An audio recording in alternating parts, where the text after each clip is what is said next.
Bankroll swings and variance can be a nasty thing. We're discussing just how close Corey Eyring came to quitting poker and quitting vlogging altogether. Would have been a huge loss for the community. Corey, welcome to the channel. How you doing? Thank you so much for having me, man. I appreciate it. Yeah, I'm excited Very you're here. Yeah. Okay, so you put out a video and it got a ton of views because I think everybody was like, no, don't do it. But you talked about quitting. Tell me how close you were to really pulling the plug on this thing. I was like a very thin needle away. We talked about this briefly off air, but I genuinely went to my parents and was like, I'm done. And they're like, all right, cool. I like put steps in line to go back to my previous profession. And I actually called my grandmother up and I was like, Grandma, I'm quitting poker. And she's like, oh, thank God. Like, I'm so happy. Like, I don't want you gambling anymore. It was like the best news of her day. Right. And then I uploaded that video. It like did crazy numbers. So I still haven't broken the news to her that I'm still going to continue playing. That's going to be a conversation that will occur like over some dinner, but she's going to be in shambles about it. So you're going to like prepare, you're going to make her a nice dinner, invite her over. Oh yeah. Like, yeah. Grandma, I have great news. I'm going to take her up to steak dinner and be like, this was paid for at a $5,000 live stream. Yeah. That's awesome. That's awesome. All right. So in the video you talked about, you went back to your job and you said, I'm trying to remember your words exactly, but basically like, I realized I did this so I didn't have to, how do you put it? So I didn't have to do something I hated or something along those lines. Is that ultimately what made you decide, or how did you, because you were right there, you were close. Yeah. I mean, there was probably like an 8-week contemplation phase. And I think one of the main steps for me is I was like, dude, I only have like 70 more years max on this earth. And if I spend a third of that time doing something that I hate, I'm clearly living life wrong. I was like, I'm just not going to do it. So I was like, cool. I left that job for a reason. Yeah. And I realized that it would be a lot of work to kind of get back to the level that I was on. And I have to have my heart in it in order to kind of get there. And I just wasn't. So, yeah, that's why I just kind of took a step back and realized that I've come a long way in poker and just kind of had to take a step back and smell the roses for a second. Sure. Yeah. And the YouTube thing, I mean, it can be a bit of a grind for sure. There's days where, yeah, no doubt. Yeah, it's easy to want to pull the plug. But poker side of it, you were saying there was some tough sessions and some variance. Tell me what preceded this that made you like, dude, this might be it. Good question. So I'm kind of I just push myself to the ceiling, and I just every time I find myself confined in a box, I'm always the kid that like punches through and I want to renovate to the next mansion. So when I started playing 1-2, I was like 2-5, I got this. And then as soon as I got to 2-5, I was like 5-10 is no problem. Right. And I just wanted to continue rising in stakes. And as for bankroll management, my last profession left me with a comfortable amount of money to pursue poker. And so I was never playing outside of my means financially. From a poker standpoint, I didn't have a poker bankroll, which it was certainly irresponsible from a poker bankroll perspective. Sure. Because if you're going to start and you have like $500, you probably shouldn't go sit down with every enchilada at the table. Yeah, absolutely. But that's what I was doing, and I've kind of been doing that. But so how many times did you have to like take it in the shorts before you were like, I'm going to step back down? Clearly not enough because I'm still here. Yeah, I saw your last one was still 2-5, right? 2-5, but like triple straddled or something? Yeah, like 2-5, 10, 20. Like we're here in the Northeast, we can get rambunctious. Yeah. Man, yeah, we're a bunch of Neanderthals, dude. We discovered sunlight like 3 days ago. So poker tables, that's quite a phenomenon. Nice. And you were talking PLO on your last one, that people are just after the PLO now, and you're like, don't touch that. That's for degens. But this is the responsible game. The 2-5, 10, 20, 30. That's crazy, man. Yeah. Can you find like a stable 2-5 game that just plays 2-5? Consistent, like if you want it? Yeah, I mean, you could go to Encore, which is like in Boston, and there's probably like 5 or 6 2-5 games. The issue for me is that's 45 minutes away, and I can't film there. And I don't like to play if I can't film, For sure. because if I have a heater of a session or an absolute catastrophe, I want to film it either You need way. that footage. Yeah, absolutely. Yeah. I like just telling the story. So Yeah. I was like, can't do it. But yeah, Encore is probably a great place if you want to just grind 2-5, and the action there is great. The rake is abysmal though. It's I think $13 per hand. That. Yeah, it's abysmal. And now drinks are not free anymore. Yeah. So the list of reasons to play there, I'd say, are going they're getting short and sweet. Yeah, I saw Bart Hansen had a thing on that explaining what was going on, and I couldn't believe what he was saying. I mean, yeah, geez, what a terrible set of conditions all of a sudden. So I wouldn't recommend it, but yeah, that's kind of what we got. All right, so originally, before I found your channel, a friend of mine who watches my channel was like, "Hey, you gotta watch this one. It's worth your time." And the first episode I tuned into, you're like, "All right, we're going into." What did you say? You said, we're going into my favorite homeless shelter. And I was hooked, man. I was just like, okay, I'm not turning away from this. This is too interesting. How many comments do you get on your videos that are just like, dude, the personality, the commentary, whatever, that people are hooked because of that? Because that's why I watch your channel. I appreciate that. Thank you. Yeah. No, I mean, I think a lot of it comes down to personality. In terms of like the comments, like I love reading all of them, but I don't know. When I started watching poker vlogs, I thought that it could just use like a little spice. Like I wanted to be Gordon Ramsay in every single kitchen and just like add a bunch of seasonings to the mix. I think like in comparison, a lot of vlogs are like a little bit too straight edge, and they're not seasoning the chicken properly. They're just like, they're not even throwing salt and pepper. They're literally just handing you a plain chicken. I'm like, that's not, throw some seasonings on there. Please. You know what I mean? Yeah, absolutely. So I don't know. I just kind of tell a hand how I would tell it to my friend. Like I literally record each hand history on my phone on a voice memo as if I'm sending it to a friend. And I find that it's more authentic that way. And I actually kind of convey my emotions how I would if I were just speaking one-on-one to a best friend. And that comes through. And I think it's why your audience connects with you really well, is because like, as I'm watching it, I'm like, it just feels like you're like, I got a great story for you. Listen to this one. Yeah. And you're what was one of the recent ones too? You were talking about, it was like Jack, deuce of diamonds, one diamond on the board. You're like, we're going to water this seed. It's going to grow. And it does hit. And great way of telling the story. So right on, man. All right. So tell me about what is, like, you're a year into the vlogging thing. What's your favorite part of it so far? Like, there's definitely some tough things, but what are you liking the most? I think my favorite part is actually, this is actually kind of aside from poker. I think my favorite part recently is more of the creative expression. Just like being able to do whatever I want, preceding the actual episode, and just finding a way to like make it all together and into a coherent story. That's been my favorite part as of recent. But when I started, I'd say my favorite was the whole excitement of just, I'm kind of a dip. Here's what I'm doing in poker. And everyone's like, you have no idea what you're doing, but you kind of got some edge to you. So I'll continue watching. Yeah. I don't know. It's all just, I like creating. So I'd say just the idea of presenting a story that is what it is. Yeah. All that seasoning on that chicken. Like, oh, this flavor, I like it. You never get enough. Too much paprika, dude. All right. Let's see. So usually what we do on this when we're doing Tater Talks is we'll talk through a hand that either you or I have played, but we're going to change it up. We're going to start playing. We're going to start talking through a hand that a viewer has submitted. So this is one. We'll go through it together. All right. So our hero is 2K effective, playing 10-20, so playing deep. Something you've had some experience with recently. And there's a $20 big blind ante. Hero is the big blind with ace 10 of hearts. What position? He is the big blind. Okay. So the button, to give some player history, the button has just doubled someone up and is a little bit steamed. He opens to $60, and our hero raises to $200. Any thoughts so far? Right. What's the effective stack?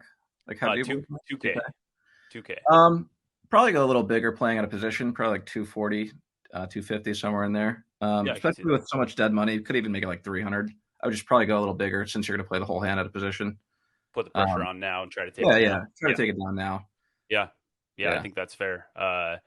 Yeah, I think this is one that if you're going to play it, I kind of like putting the pressure on and just trying to be done with it here. So Yeah, I like your thoughts there. I All agree. right, so flop is 10-8 deuce all diamonds. Pot is Wonderful. about 430.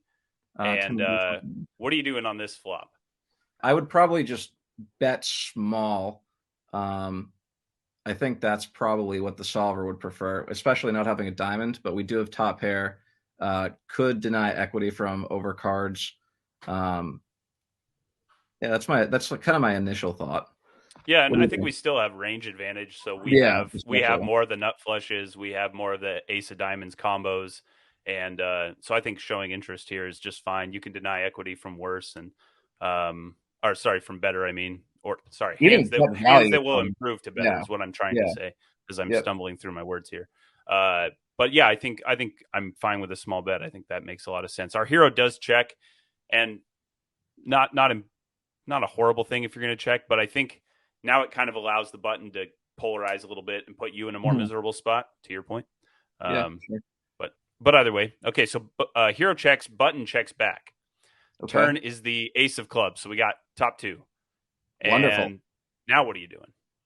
We got some money in the middle, brother. Build this pot. Okay, how much? You got 200 cards that match yours. Let's start building this. Okay, I agree. Especially considering the button checks back. I think he's going to bet small with a lot of his flushes and sets and two pairs. So when he checks this back, I'm pretty confident we have the best hand nearly always, if not always. Yeah. So let's start building this pot. We made it 200. He called. So there's like what, 450 in the middle? 430. Yep. 430, something like that. Yeah, let's bet. Let's probably go half pot.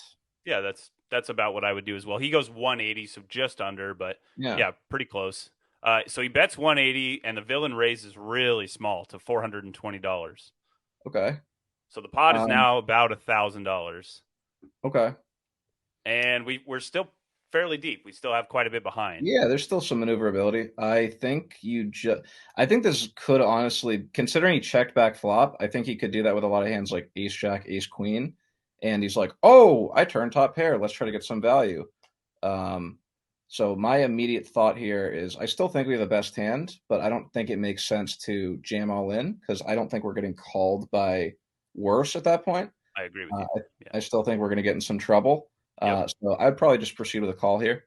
Okay, that's what I would do as well. Our hero did jam, thinking like he's steaming, he's going for it, making a move. Yeah, I know. So he put a little bit more weight on the conditions of the table rather than the hand itself. And I would agree with you. We're not getting called by worse. We're getting called by better, and then we're losing all of our chips. So I'm with you. I think I would call. And how do you play the river? Assuming that he, go ahead. Assuming that you make the call and we get a blank. Yeah, I mean, assuming we get a blank, if you think he's steaming, and if you think he's steaming and he's playing kind of like, if he's really trying to give it to you, if he's just trying to dust it off and leave the scene, I'd probably just check and allow him to bluff, because if we're jamming turn and you think he's steaming, he has air. He's not going to call you with king high, brother. It's going to be pretty hard to stick it in there. So I'd probably just check, give him all the rope in the world, and if he ships it in, my chips are hitting the felt as soon as he sticks it over. Yeah, so I'm with you. We're not expecting a huge hand. He gets snapped off by king queen of diamonds. So and to your point, we're just never getting called by worse. So last piece of this interview, we're gonna play some call or fold. So I'm gonna give you a question, and if you agree, you're gonna call. If you disagree, you're going to fold. Okay. All right. So it would be a huge advantage in the poker world to have Benjamin Button syndrome. Call or fold. Benjamin Button syndrome. Do you know what that is? I live under a rock. I have no idea what that is. It's a dumb old movie, but the guy ages in reverse. So he comes out as an old man, and then he gets younger as he goes. And in real time, like I start off as an OMC and I degenerate into like a 12-year-old. Correct. Okay, well, I currently look like a 12-year-old, and it's pretty damn nice because I get called with stick tie. So I'd Yeah. probably just say, I would say fold. I'm gonna fold on that. Really? Yeah, I mean, Okay. we're starting off at 80. It would take me 76 years to go back to my current self. Okay. And at that point, I'm like 2 feet in the grave already. That's true. Like That's I true. wouldn't get it. That seems like too back-weighted equity. I don't want that. Okay. Okay. I'm actually calling because I think Okay. like you get to start off as an OMC, you Yep. sip your coffee, you play your aces, and then your skill like grows over time and you get more aggressive as you go. And by the time you're ready, by the time you're young and aggressive, you've got years of skill behind you versus most of us dummies start out like, oh, I'm going to show these guys what's up. And they just destroy us with aces for a while. So That's you get to honestly do that in fair. reverse, right? That's not. Yeah, I think that's actually fair. Can you speed up? Can you speed it up, or is it like real time? Oh, like you get to pull the string and pass time. Correct. If it's like if you can speed it up 50 years, I'm taking the old man coffee. Let me sit there with my wrinkly skin for the first 2 years and just learn the game. Interesting. I don't know. I hadn't thought about it. Sure, we'll pull the string. That's fine. Let me be an old man. All I'll right. sit So there. I'm gonna follow up Calm. question because Yeah, I wasn't thinking about the string. yeah, How yeah. much string do you pull? Like you get and when do you pull it? I'm gonna sit there like an imbecile for the first probably 12 months, and Okay. then as soon as I start to feel confident, I'm ripping it 40 years off. 40 And then years. 40 years. Give me the middle-aged man. Like I want a real estate job. Sit there. This is my weekend. And then we'll probably advance it another 18 months. And then Okay. once I really feel like a cocky, that's when we rip it off all the way and just I'm gonna be bare-faced teenager in your face. I'm Okay. all in. And he's like, "You have nothing. You're playing with daddy's money." I call it. I'm like, "Nuts." And he's like, So you're gonna crush the table for like 2 years and then just die with no life experience. Okay. Wait, you die at the end? Yeah, you're going in reverse, dude. Oh no, no, no, no. Oh my god, fold. Okay. Okay. Yeah. All right. Okay. I'll just keep it as is. All right. Sounds good. Sounds Yeah. good. Good answer. Man, good answer. All right. All right. So call or fold. Casinos that color scheme for their chips differently than the other casinos should not be allowed to do so. It's a pain in the butt. Fold. Fold doesn't bug you at all. No, I don't care. Okay. Whatever you want. Okay. I think some people have talked about like, man, when it's a yellow $5 chip, it drives me crazy. I make too many mistakes, and they want, they want the color scheme coordinated. I'm with you. I fold it. It doesn't bug me too much.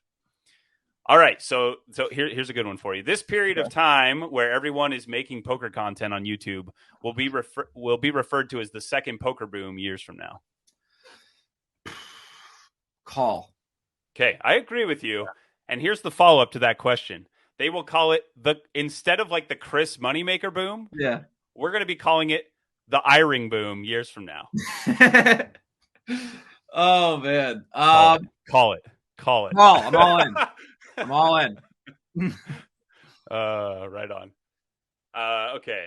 Can I add a point there? Yeah, go for it. It's funny. I was contemplating my approach to vlogs in its entirety, and I think I fundamentally did a 180 with how I approach each project probably about 3 weeks ago. And I made that I quit poker video. I might quit poker.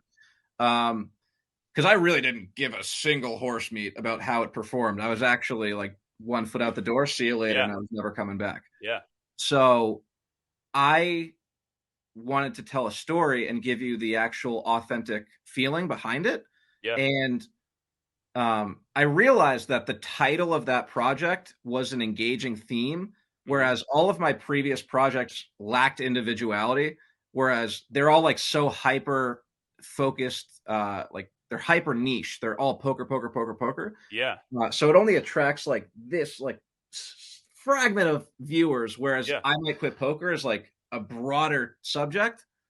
Makes and sense. It might appeal to a wider audience. So I think moving forward, I'm going to focus more on ideas rather than poker. Poker's still going to be the like main course of the meal. Yeah. But I'm going to try to broaden it into a more generalized topic that is approachable to more people. That's cool. No, I really like that. I think that's good. I think back to some of your early stuff, and it goes for all of us, right? Chip stack, hand on the table, title of like, you got to see this hand. Correct. Yeah, I think It's it's so very different from I'm quitting or I'm out of here or this is really tough or whatever. People, I think you're right. I think people engage in it in a different way. So yeah, definitely. I and think I like the expectation that it sets for the audience too, where they're more interested in you now than just cards. Yeah, Right? definitely. Yeah. Right. It tells a story. And they're actually engaged and they feel what you're feeling. Yeah. Yeah. Oh, really cool. No, it definitely. I couldn't put my my thumb on it, but those last couple, I was like, man, something changed. This is the real deal. So yeah, good for you. I think you, it'll man. make a big difference. I Thank do you. think to finish up the call or fold, I do think that there I will could play be. that game forever. That's fun. I'm enjoying this. What's that? Let's keep playing. I would definitely keep. Oh no, I've got more. But that original question of the Okay. poker boom, Yep. I think we will see. Like, I don't know how far it'll be down the road, but I've already seen, I'm sure you have too, like some early stages of like people that are like, yeah, I've been playing for about a year. I watched it on YouTube. It looked too much fun. And now I'm here. Yeah. Are you running into those folks a little bit? I would. I would consider those people the mega awesome whales that you never want to leave your table. Yeah. And I think that everyone has TikTok, everyone has Instagram, everyone has YouTube. Yeah. And so all of these videos that are circulating with millions of views, that's generally just going to, it's going to generate natural interest. So I think poker is going to benefit from that for sure. Oh, absolutely. Yeah. Absolutely. I think so. Okay, cool. So let's see. The next one is call or fold. I would rather hike through the woods surrounded by wolves than swim in shark infested waters. Oh my God. Run that back one more time. All right, we're off poker for a second, so Yep. I should have warned you. Heads up. We're going a little bit off the course here. I would rather hike through the woods surrounded by wolves than swim in shark infested waters. Oh man. Do I have dog treats? Good question. I don't know. I love the way you play this game because the hypotheticals are good. Sure, you can have you get 2 dog treats. All right, throw me in the ocean. And I'll take my chances. People go shark diving already. Yep, throw me in with the little swimmers. So your plan is like, I'm just not going to get a cut, not going to let blood in the water. I've read a bunch of National Geographic articles like they're not going to attack you. And I've seen too many divers. They're actual just water wizards. They put their hand out like Gandalf and the shark just stops. They just like go like this and they're just guiding traffic. It's actually sick. And the shark just is like, yo, my bad, G. And he just keeps going. I've never seen it before. So the diver just says, stay in your own lane and yes! The sharks are good. Yes. And so if I can be him, then I'm choosing the water. Like, give me that guy and I'll be there. I'll do it. I'll pay. Like, people pay to go shark diving. Yeah, but aren't they in a cage? Not all the time. There's free water shark diving. Huh. And Dude, so you came way more prepared for this question than I expected. I would rather do that because it's probably a free experience, and I don't know anyone that would pay to be surrounded by a pack of wolves. I'm going with the water. Oh man, I was gonna say wolves because I can like try to climb a tree or maybe I have a chance. That is such a good point. Nobody pays to be surrounded by wolves. Well said. Well said. All right. You convinced me. Plus, your National Geographic knowledge is off the charts. I had no idea that I was talking to an expert. So, all right. Definitely not an expert, just like an ape with a TikTok brain, and I saw it scrolling. Right. Yeah. And you subscribe to the old Steve Irwin stuff and have all his stuff recorded on VHS, right? Oh, crikey, of course. Of course. All right. So last one. So I was talking with some of the guys in our Discord, and one of the people on there suggested, he's like, hey, what's your pulse like? What's your heart rate like when you're sitting at the poker table? Because he's like, some of us will sit there and we're at like a 10, some are way lower. He's like, I'm definitely not like getting a massage, but 1 to 10, where's your pulse? Where's your feel, like your heart rate when you're playing poker on average? I'd say for the first time I stepped in a casino, it mirrored the Energizer Bunny and never dropped below 120. Yep. And that's probably right. I'd say now I'm more of like, I'm kind of a goblin. I don't get any degen shingles. I'm neutral. I can literally be a dead hospital patient. I don't get the feeling anymore, but I still enjoy the game. So I'd say probably most hands, probably like a 70 heartbeat per minute. Okay. But there's probably a hand every once in a while where your heart's trying to jump out of your chest and go run into traffic. Yeah. So when your Jack deuce flush hits on that river, there's no change? No change. No change? No. Wow. Truthfully. You're in there with trash and you hit and no big deal? I got some comments that were ripping me for like playing Jack deuce. I think it's a little loose. I don't think it's too far out. It's a little loose. Yeah. I think you should actually be opening, especially in tighter games where everyone's over folding. Jack 4 is theory. Jack 4 suited from the button is theory. So Jack deuce is like just a smidge, a little out there. Farther. Yeah. A little farther. But I still, like I said, I kind of just put my Johnson on the felt and hopefully the best result from it. And Jack deuce is, we're going to get in there. Okay. No, it was awesome. Hey, you made it work too. It was good. Cool, man. All right. Well, let's wrap this thing up. Appreciate your time. Tell people where they can find you and what they should check out. YouTube, Corey Eyring, Corey space EY ring. It's like an earring, but for your eye. Just like stab that, put that in, punch that into YouTube, and you'll find me on there. I don't have any, I guess Instagram, Corey Eyring. Don't have any other socials. So, okay. Cool. Yep. Perfect. Right on, man. Well, dude, thank you. Great interview. Yeah. Appreciate you being here. And hopefully we'll get tons of people checking out the channel. And I can't recommend it enough. It is worth your time. You'll enjoy watching that content. Thanks so much. I really appreciate you having me. This is the first time that I've ever done something like this ever. So I enjoyed it a lot. Thank you. It was great. Likewise. Yeah. Thanks.